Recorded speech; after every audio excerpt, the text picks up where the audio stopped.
エンド2章エンドイクスプレイン1人、人のこと。2章、する、列をひべる。トランズ早春の王者のよう梅と雪は、どちらとて散らない。これをた人は落ちいてはひべようとする。がまりかねる。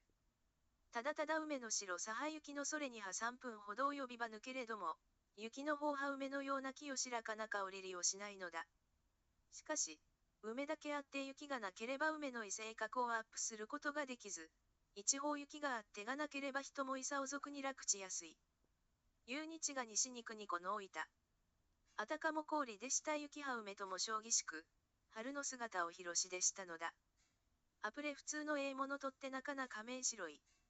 梅も雪ももともと冬の終わり春の初め目の見られる系物であるが、梅の美化な香りりのことと、雪の真っ白さとて、社の批判できるものではない。しかし人はそれにまた列をめようとする。もごにはやはり梅雪それぞれれたところあったとしかこといがない。さて、人の本意配置どこにあったろう。なるほど、梅雪の友存こそ春が一びしくなるのだろう。殺しかのすべては生存在してこそ、がある。人もそうである。